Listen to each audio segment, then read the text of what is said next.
Hi, my name is Sabine Zimmermann and you're listening to Postcards from the Province, our podcast for the regions of Europe.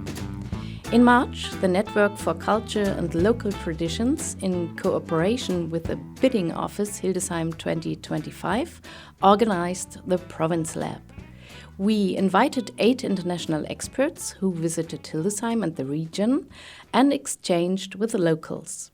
Now, 2 months later, we talk again. What changed in Europe in the meantime? And how can we take the next step from European capital to European province of culture? Hello to our next guest, Igor Friedrich Petković from Graz in Austria. I'd like to warmly welcome you, Igor, and I'm very happy to have you here today with me. And I would love you to introduce yourself to our audience. Yes, hello and nice greetings from Graz, from my atelier where I have now my quarantine. So it's nearly normal work as always. I'm freelance artist, cultural manager, and and develop ideas for a better future through culture and art. And so I'm working out of my think tank and out of my atelier as normal in times of Corona-19 SARS. I live a creative life and don't mess up with viruses because my ideas are high infective. Ooh, you already infected me. Igor, let's come back to our Province Lab where you have been a participant of in March this year. 2 months ago. When you think of your participation, what pictures come up to you when you think about the region of Hildesheim and especially about Henneckenrode, where you've been to? So Hildesheim was for me better known than some other cities in Germany. I thought it's a big cultural capital, and it is. But differently than I thought. It's Hildesheim and the focus village of Henneckenrode and all the surrounding is somehow like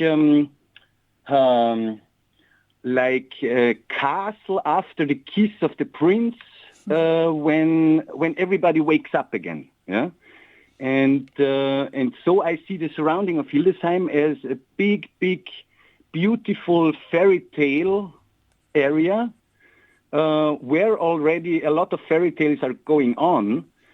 But the general narrative of a periphery was somehow my goal, to find a story of a fairy tale in the periphery. And Hildesheim and the surroundings are full with it. And it's full of stories, beautiful pictures, of, let me say, the quality of a fairy tale, of a dark one and of a beautiful one. This is very interesting. So do you think that we are waiting for a prince to come?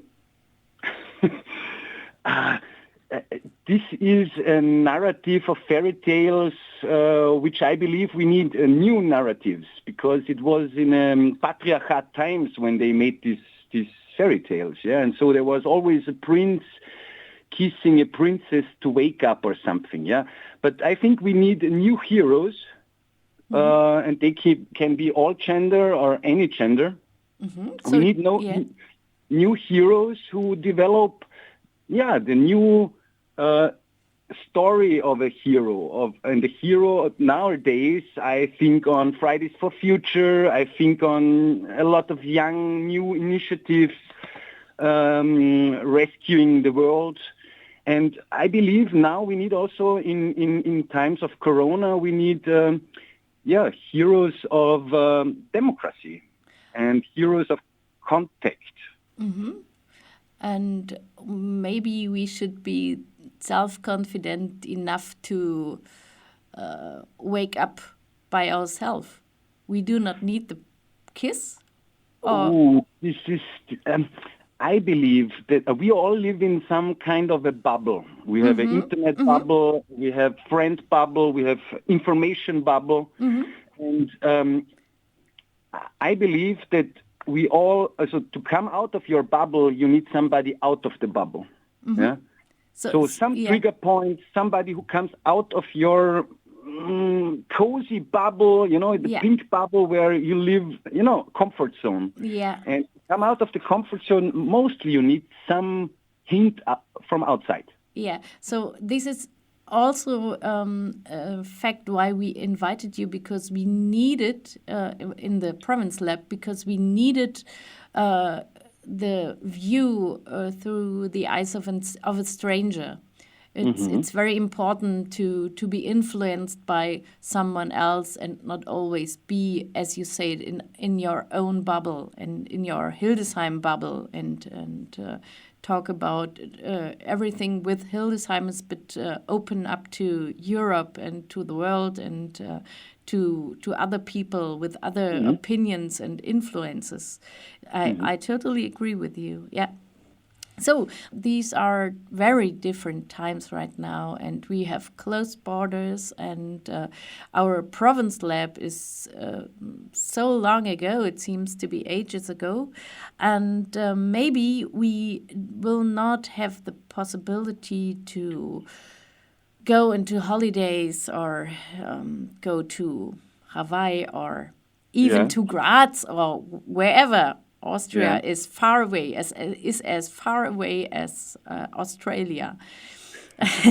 And so maybe we should talk a little bit about the possibilities and opportunities of the smaller places. Igor, you grew up in a small village. What do you think, or what was your way from there to the work you do right now? And do you think that the job or the work you do does have influence on the regions or the places where you work? Yeah. So I grew up in a small village in the Austrian Alpine area. And somehow it's a little bit bipolar there, because it is like a small village, I don't know, some 100 people, and in the mountains, in the valley, and it's very closed somehow and very conservative, the values and, the traditions and so on. And it was, as a young guy, already very tiny place. Also, of course, intellectual, and I wanted to see the world. So with 14, I went away in another, a little bit bigger village in the mountains. But thank God there was a jazz festival in Saalfelden, and it was very known. So somehow during 2 weeks in a year, there was the world in Saalfelden, and somehow the world come to me. And I grew up around this jazz festival and around the people bringing new ideas, new styles, and so on, and new music. So somehow I loved finding festivals in the periphery, in the landscape, because I don't know, we had a literature festival in a small village also in Salzburg, and so on and so on. So the quality of these small places is that, on one hand side, now I live in Graz already 15 years. It's the second biggest city from Austria, but it's also somehow a periphery. But in a city, the people saw a lot already. They are not so fast getting excited about something new, or they are already sit. Yeah, we have every day you could have been on a party, on exhibition, on something. In smaller villages, in peripheries, the people are maybe more open for something new to get excited about. I don't speak about scandals. It's maybe even easier to make scandals in landscape, because of maybe the more conservative values or so.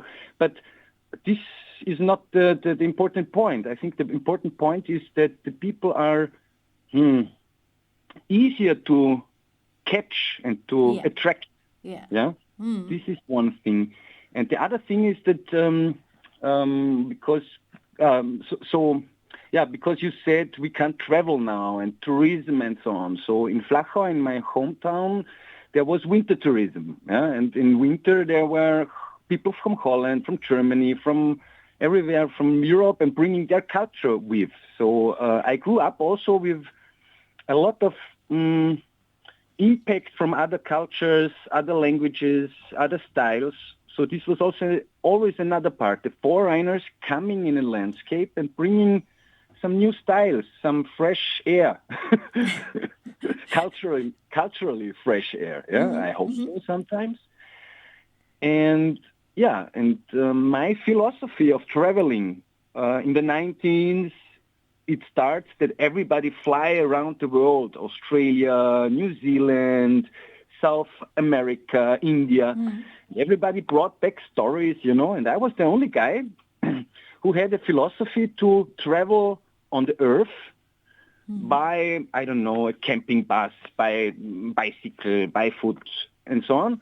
And so I traveled from the inner home to the outer circles. Yeah? I drive around Austria. I made tours through Germany. I was searching the beauty of Slovenia, which is here 100 kilometers away, and suddenly it's a total and utter beauty. And so I find beauties traveling slowly from the inner circles to the outer circles. And so we get to know better the homes and the near neighbors, and the story of near neighbors and the beauty of your wider homehood. So I believe in this. Yeah, I believe in this because we have more contact to these neighbors, and they can give us more reflections on our own identity, maybe, than ashram in India. I hope this is interesting to hear for our Hildesheimer's too, that we do not have to travel miles and miles and miles to develop the beauty of life and the beauty of our environment and what is surrounding us. Absolutely. So a big call to everybody, go now around and open your eyes new to this, what you thought it's every day. Yeah, when you look around your everyday life with new eyes, with a new mood, you will see and find a lot of beauty. Yeah, I believe. Yeah. It's just a sidekick. Today I talked to Chrissy, who's sitting next to me, about a tour she made this weekend, where 30 kilometers to the next hills, and she was so excited about it because it's not far, but it's really beautiful. It's a wonderful place, and it's still in the district of Hildesheim. So, yeah. So you see, absolute. It's something to be detected and explored, and maybe it's the real adventure is next to us. And, because of adventure, I think to come on this Corona time now. So I took the freedom to travel even in this time with my Corona family into the outskirts of the city and the surrounding of Graz, and there you found so much freedom. Yeah. There was no people to get 2 meters away from them. There was no people who maybe call the police because you are, I don't know, too near or whatever. There was, when we found people in the woods or on a river lake or so, they were also searching for freedom, for peace with the nature, for connecting with the nature, for finding themselves again somehow. And this is also the periphery. You have now on the landscape a lot of more space to develop. Yeah. And I think this is not a Landflucht or I don't know, wie war das? Sommerfrische was the word 100 years ago, where the rich bourgeoisie and the aristocrat went from the cities to the land to get fresh air. But recently I researched that also the villa culture from the early Renaissance in Italy. It was not only because the rich people want to develop their villas out of the city, it was also the 20 pest epidemias, which brought them to make their safe house outside, surrounding with the fields to get their own eatings, to be not dependent, independent. And so all these cultures which we know from Caravaggio and all these beautiful villas which they built was because of a pandemia and because of they went out of the cities which were very dangerous at this time. So maybe we have a new renaissance of these tendencies. And when I see that there is an identity management in New York agency which is selling nationalities for rich people, and Austria and Switzerland and some other 8 countries in the world are the most safest for rich people to get with, 25 million, you invest and you get the Austrian citizenship. And you are in the social system and in the health system, and we have water, and the climate crisis will come 20 years later than somewhere else. So this is the new style, the 21st century style of these Renaissance buildings around the cities in Italy. The global elite makes it now in Austria, in Switzerland, in some other countries. Crazy so what world. we do without 25 million? So we have to find our small secure places. But I think our secure places are not that expensive. You not need to, yeah. Come to Henneckenrode. I believe our secure spaces is where we can find communities again on eye level, where the people watch each other. And this is also a beautiful analogy to now. Everybody is wearing masks in the shopping malls. So the only thing what you see of another person is the eyes again. And suddenly people start to flirt through the eyes. I go to a shopping mall and, and suddenly you look other people in the eyes and they look back. And, there's a new style of getting in contact a little bit. Dear Igor, didn't it happen to you before? Maybe you did something wrong in former times. What should I say? There is an analogy of looking, and not a lot of people are really looking in eyes. Yes. They look more on, other hotspots of the body. I don't understand that. But now it's the renaissance of looking into the eyes again in the open space, and somehow this has also a quality. It's more poetic, I believe. Yes, absolutely. But it also comes because you can't read any message. Is something happy or sad, or you don't see the mouth. You cannot. You cannot.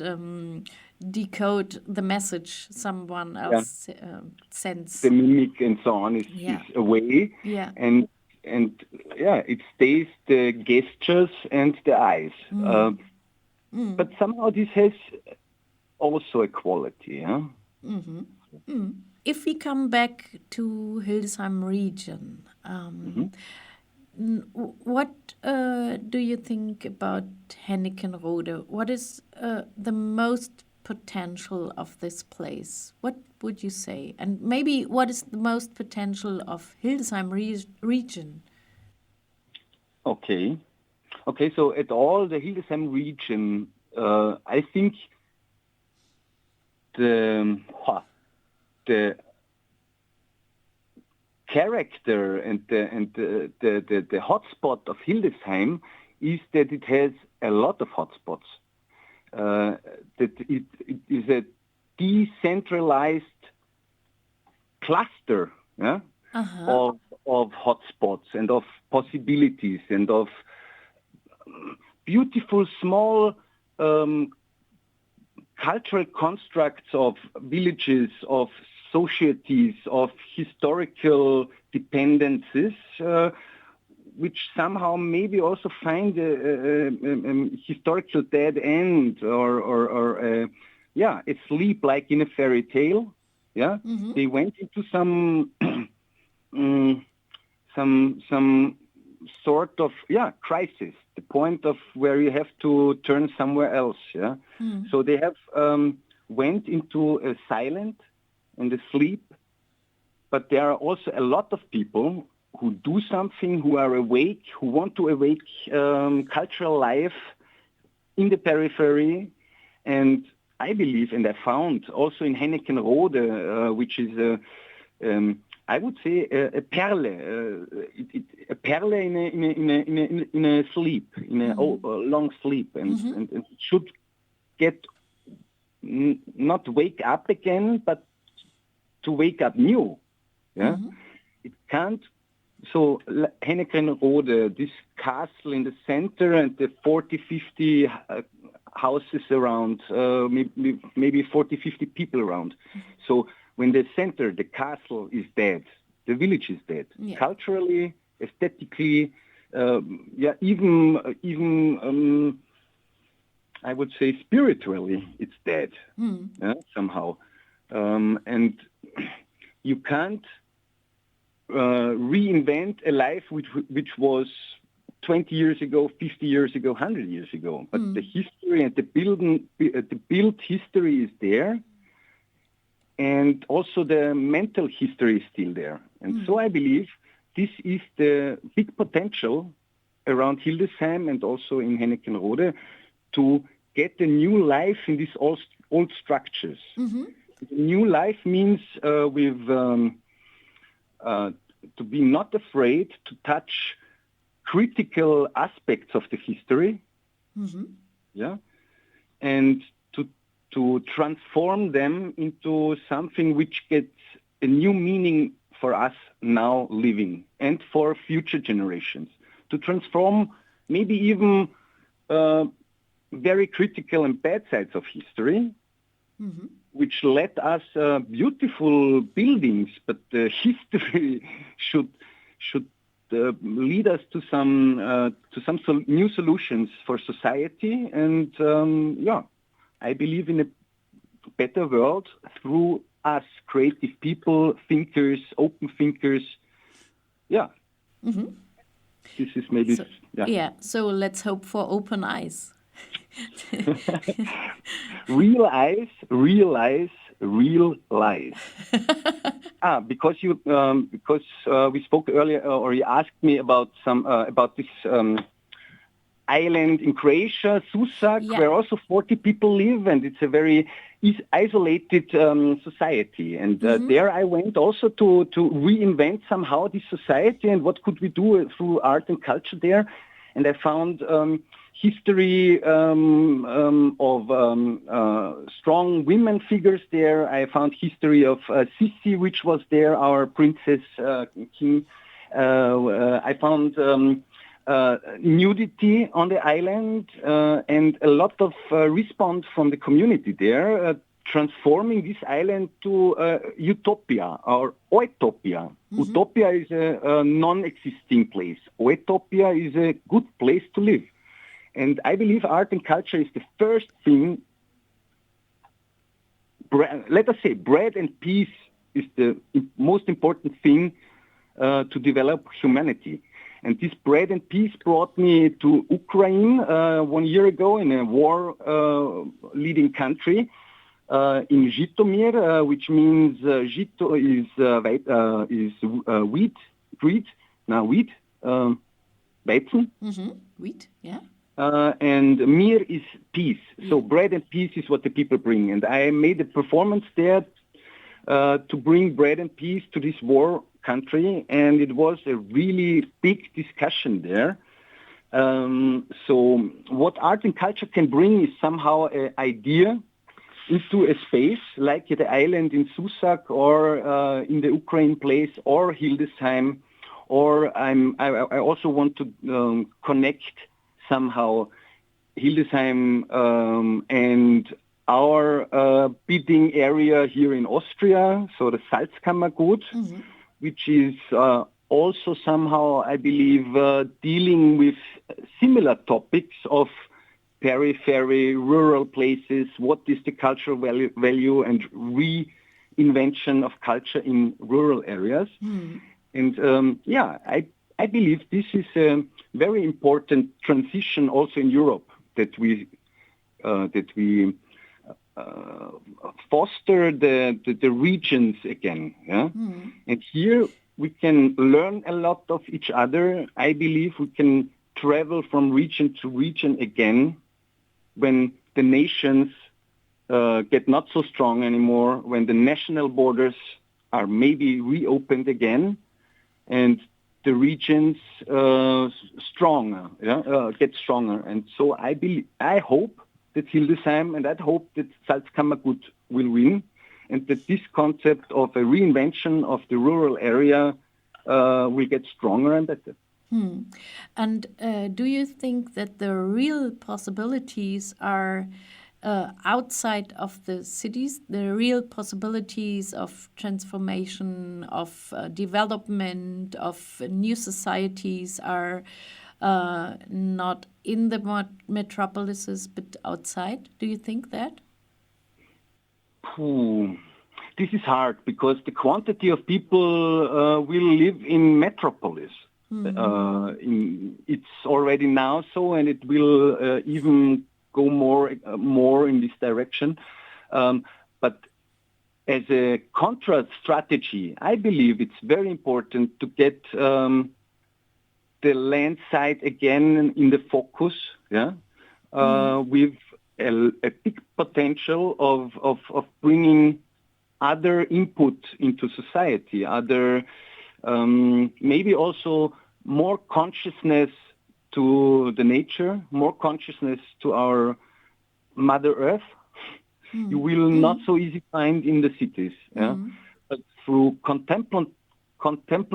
the possibility of contemplation in the rural area, the silence, the space. Maybe let me say so. This what the landscape has is still a potential of that we get in another consciousness of being, and I believe in a better one when we are rooted and connected. Yeah. So it's about the cohesion between the countryside and the cities, and the urban and the non-urban places. So it's not about this or that, but a summary of all of this. Yeah, and somehow, of course, coding and decoding, a strong connection between this very urban culture and living and the possibility of living in the land or getting this quality of the land also. But in another way, as we had it until now, through mass tourism. This we know it destroys not only the nature but also the native culture and so on. Yeah. So it needs to get another culture of tourism. It's not cultural tourism. I think we need another culture of tourism. Yeah. And maybe it's even tourism the wrong word. We have on German language this beautiful word of Reisender. A traveler, a Reisender, he has time, he has Muse, he has the wish to get in contact with people and with the nature. Yeah, and be involved somehow. And be involved, be active. And So maybe we shape a new style of traveling in the outside and getting known better yourself.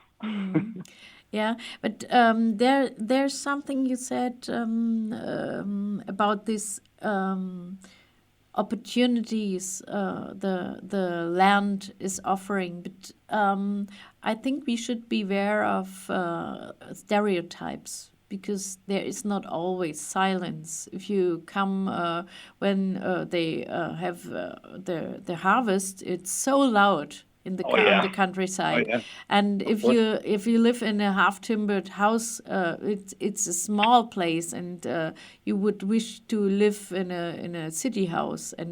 But maybe we should think about these stereotypes, because it is as it is with the cities.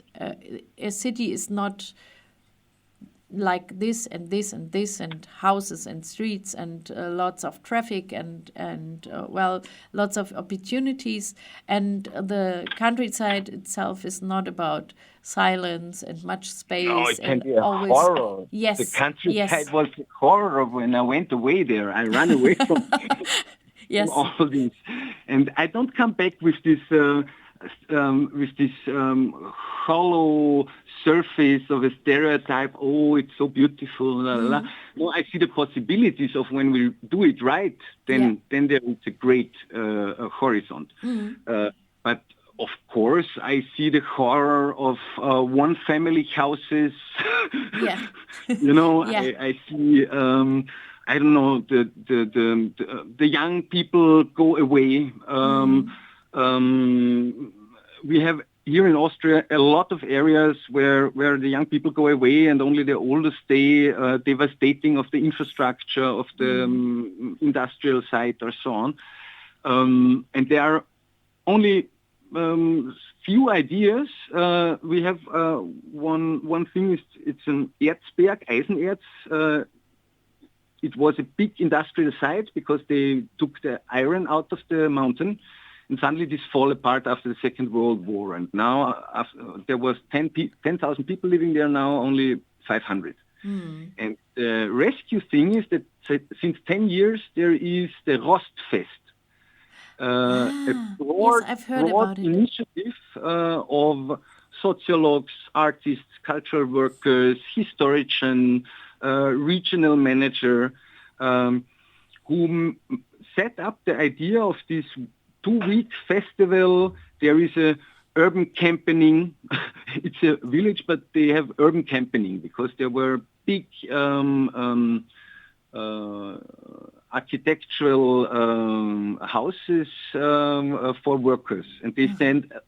They are out of function. And so 1,000 people can camp there. And on main squares and historical sites who had other meanings, nowadays they are on workshops dealing with history, music festival, interactive community building things, and so on. So this really function very, very good. And and they run even a plus in their finance now. So it's up to us.